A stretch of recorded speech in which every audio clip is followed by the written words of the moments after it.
तर मित्रांनो, आता आम्ही गोडा मसाला टाकून घेतो आहे बघा. खोबरं, नारळाचं, कांद्याचा जो वाटप करून मसाला बनवला असतो ना, तो मसाला टाकून घेतला. असं एकदम लाल लाल झालं आहे बघा.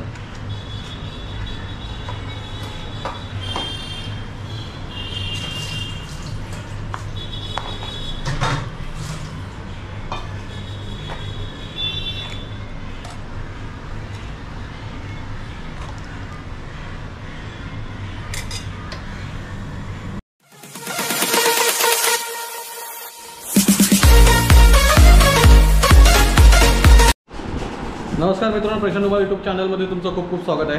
तर मित्रांनो, जस्ट मी कामावरून आलेलो आहे. तर आज आहे गुरुवार आणि आज आमची गावावरून पार्सल आली आहे. आपल्या बिक्याने आपल्याला एक भेट पाठवली गावावरून. ती भेट म्हणजे अशी आहे, तर सध्या कोकणामध्ये आहे ना मित्रांनो, अळंबी यायला सुरुवात झालेली आहे. तर बिक्याने आम्हाला कळ्या अळंबी बोलतात ना, त्याचे अशा कळ्या पाठवलेल्या आहेत. जवळजवळ 100-150 कळी आहे.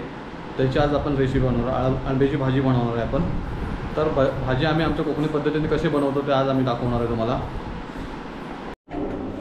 तर मित्रांनो बघा, अशा पद्धतीने आम्ही बारीक करतो आहे बघा. हे कळ्या आहेत, उघडण आहेत, भरपूर आहेत आपल्याकडे कळ्या.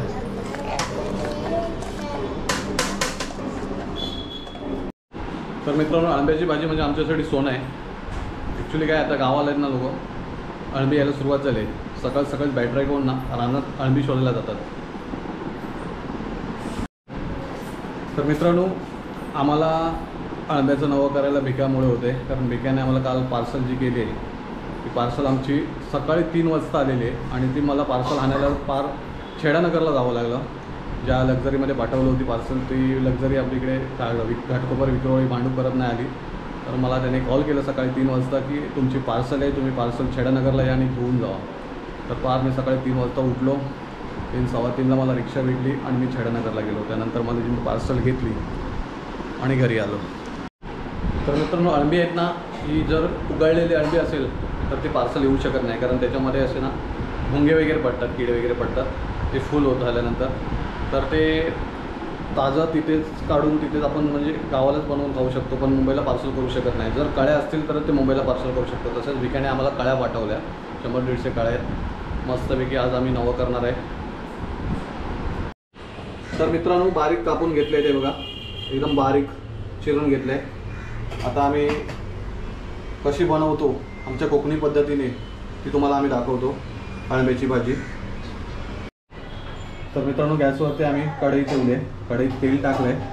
आता ते तेल गरम झाल्यानंतर आपल्याला हे सगळं फोडणीला द्यायचं आहे. तर आम्ही याच्यामध्ये ना चव येण्यासाठी आम्ही चिकन मसाला पण टाकणार आहोत. लसूण टाकून घेतले, तेल गरम झाले.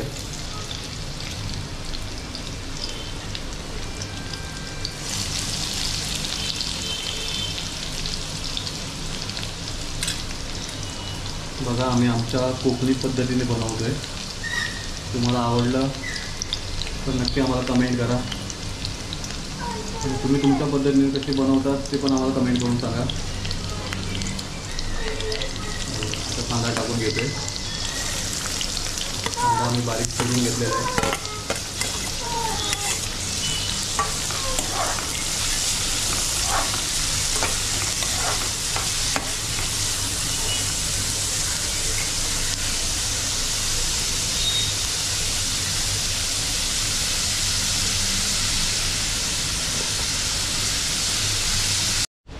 तर मित्रांनो, कांदा आणि लसूण मस्त गरम झाले ते बघा.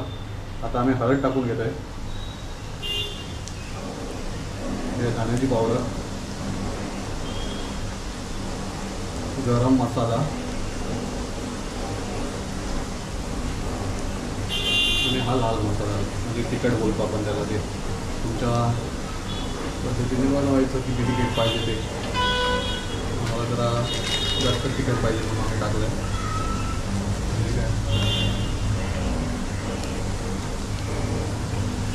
ओके,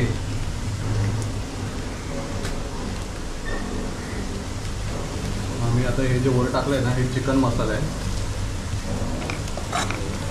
चिकन मसाला टाकला ना, टेस्ट अजून येते याला.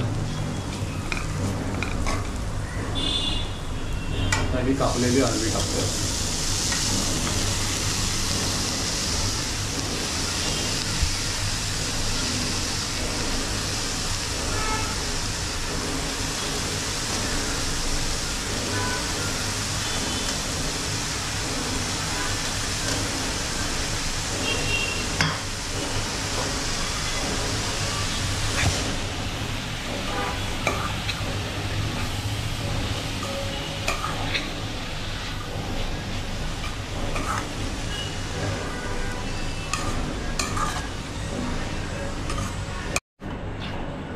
थोडं पाणी टाकलं आहे बघा, पण थोडं आपल्याला ग्रेव्ही पाहिजेच आहे.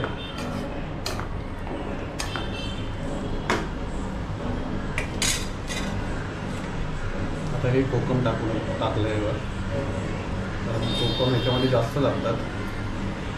सर्व गेम हा कोकमावरती आहे मित्रांनो.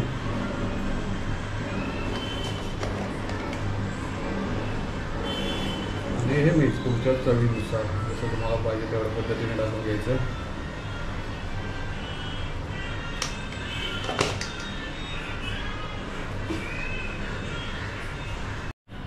तर मित्रांनो आता आम्ही गोडा मसाला टाकून घेतो आहे बघा.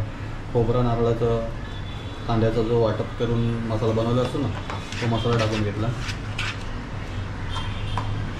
असं एकदम लाल लाल झालं आहे बघा.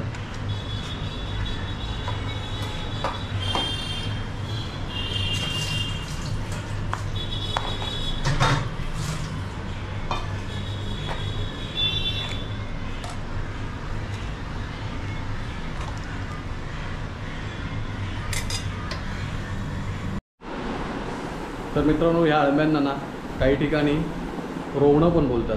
आमच्याकडे त्याला अळंबी बोलतात आणि काही ठिकाणी रोवणं बोलतात. तर अळंब्याबरोबर ना चितळं पण येतात, जी छोटी छोटी फुलं असतात, त्यांची पण भाजी एक नंबर असतात. ते पण आता यायला सुरुवात झालेली असेल गावाला. तर मित्रांनो या अळंब्यांची पण एक खासियत आहे. जर तुम्हाला दिसायचे असतील तर लांबून गेलं तर तुम्हाला दिसेल, आणि जर बाजूसून गेलं तर तुम्हाला दिसणार नाही.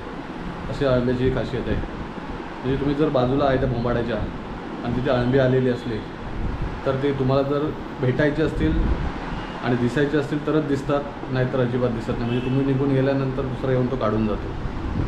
अशी खासियत आहे अळंब्यांची. ज्याला दिसतं त्याला दिसतं हे. तर मित्रांनो रेडी झाले अळंब्याची भाजी. अजून थोडं वेळ आम्ही गॅसवर ठेवणार, थोडंसं अजून घट्ट करणार. तर मित्रांनो अळंब्याची भाजी रेडी झालेली आहे. मग अळंब्याच्या भाजीबरोबर आज आमच्याकडे आंबोळे आहेत. भाकरी वगैरे काही नाही, आंबोळे आहेत, थोडंसं वेगळं. तर मित्रांनो मी बोललो ना अळंब्याच्या भाजीबरोबर आंबोळे आहेत म्हणून. तर आता आम्ही आंबोळ्या बनवायला सुरुवात करतो. हे बघा भिडं ठेवलं आहे गॅसवरती. बघा पीठ तिकडे रेडी आहे. आणि भिडं गरम झालं की आंबोळे बनवायला सुरुवात. तर आता आम्ही आंबोळ्या बनवायला सुरुवात केलं आहे बघा.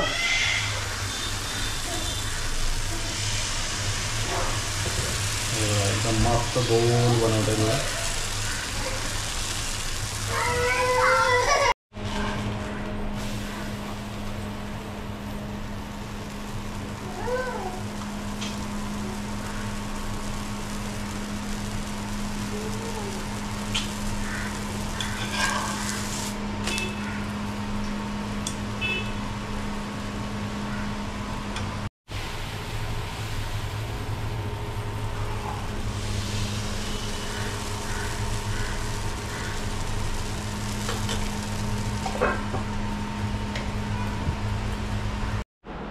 तर मित्रांनो मी ज्यावेळी गावाला गेलो होतो 1 आठवड्यापूर्वी, त्यावेळी आम्ही रानात खूप फिरलो अळंबीसाठी.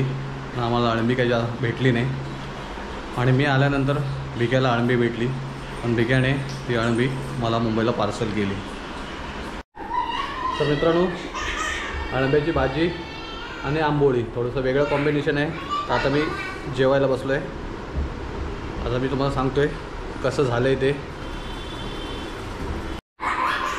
तर मित्रांनो फर्स्ट क्लास झालं आहे अळंब्याची भाजी आणि आंबोळ्या एक नंबर लागतात. तर मित्रांनो ही अळंब्याची भाजी आज आम्हाला खायला भेटली ते भिक्यामुळे. तर भिक्या थँक्स तू पाठवल्याबद्दल. तर मित्रांनो, हा जर व्हिडिओ तुम्हाला आवडला तर व्हिडिओला जास्तीत जास्त शेअर करा आणि प्रशांत धुमाळ यूट्यूब चॅनलवर जर नवीन असाल तर प्रशांत धुमाळ यूट्यूब चॅनलला सबस्क्राईब करा. Take care. Bye bye.